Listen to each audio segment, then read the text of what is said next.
Hello बच्चों, let's read the question. The question says, what do you understand by isoelectronic species? Name a species that will be isoelectronic with each of the following atoms of ions. Fluoride ion. ठीक है, तो इस question का जो हमारा की concept है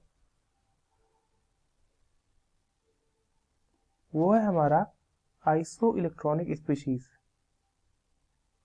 ठीक है, आइसोइलेक्ट्रॉनिक स्पीशीज. देखिए इस क्वेश्चन में क्या बोला है कि आइसोइलेक्ट्रॉनिक स्पीशीज क्या होते हैं. तो देखिए isoelectronic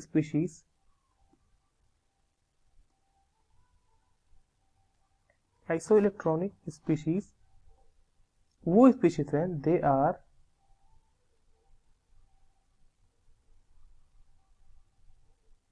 such species which possess what? Which possess two things. What is the first thing? The first thing is same number of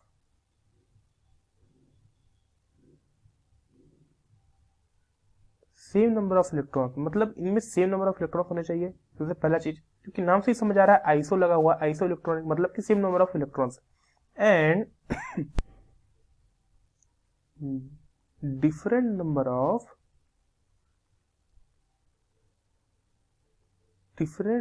of protons. ठीक है, मतलब इलेक्ट्रॉन्स के नंबर सेम होने चाहिए और प्रोटॉन्स के नंबर डिफरेंट होने चाहिए, तब हम उनको बोलेंगे क्या? Iso electronic species. अब देखिए अब पूछा है हमें कि फ्लोराइड आयन के साथ आइसो इलेक्ट्रॉनिक स्पीशीज बताइए. देखिए फ्लोराइड आयन आखिरकार आया कहां से? ये आया है फ्लोरीन के पास से. फ्लोरीन के पास इलेक्ट्रॉन्स कितने होते हैं? इसके पास फ्लोरीन के पास होते हैं 9. अच्छा, प्रोटॉन्स कितने होते हैं? प्रोटॉन्स की भी इसके पास 9 होते हैं. तो फ्लोराइड आयन के पास कितने हुए इलेक्ट्रॉन्स? 9+1 मतलब कि 10 इलेक्ट्रॉन्स. और इसके पास प्रोटॉन कितने हुए? प्रोटॉन्स इसके पास हुए 9 ही. ठीक है, प्रोटॉन्स इसके पास 9 ही होंगे. तो हमें फ्लोराइड आयन के साथ आइसोइलेक्ट्रॉनिक स्पीशीज बताने हैं.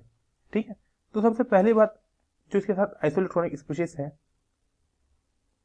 जो कि फ्लोराइड आयन के साथ आइसोइलेक्ट्रॉनिक स्पीशीज है, वो है सोडियम आयन. ठीक है, देखिए सोडियम आयन जो होता है इसके पास इलेक्ट्रॉन्स के नंबर कितने होते हैं? देखते हैं इलेक्ट्रॉन्स, क्योंकि इसका एटॉमिक नंबर कितना होता है सोडियम का? 11. तो सोडियम अगर सोडियम 11 से एक इलेक्ट्रॉन डोनेट कर दे तो उसके पास कितने इलेक्ट्रॉन बचेंगे? 10. तो सोडियम आयन के पास कितने इलेक्ट्रॉन हुए? 10. फ्लोराइड आयन के पास भी 10 इलेक्ट्रॉन है. इसके पास प्रोटॉन्स कितने हैं? इसके पास प्रोटॉन्स है 11, क्योंकि प्रोटॉन से वैसे ही रहेंगे जैसे है. ठीक है, तो ये पहला आइसोइलेक्ट्रॉनिक स्पीशीज है. अगर हम दूसरे की बात करें तो दूसरा आइसोइलेक्ट्रॉनिक स्पीशीज है नियॉन. नियॉन एक इनर्ट गैस है. इसके पास इलेक्ट्रॉन्स कितने होंगे? 10. प्रोटॉन्स कितने होंगे? ये भी होंगे 10. तो क्योंकि फ्लोरीन जो है एक आयन एक्सेप्ट कर लेता है और एक्सेप्ट यहाँ पे किया हुआ है, और ये एक नोबल गैस जो नोबल गैस जो कॉन्फ़िगरेशन है, मतलब 10 इलेक्ट्रॉन्स वाले जिसका ऑक्टेट कंप्लीट है, वो वाले अचीव किया हुआ है. तो नियॉन और सोडियम आयन यहाँ पे इसके फ्लोराइड आयन के साथ आइसोइलेक्ट्रॉनिक स्पीशीज है. ठीक है, तो ये था हमारे इस क्वेश्चन का answer. Thank you, hope you understand it well. Best of luck.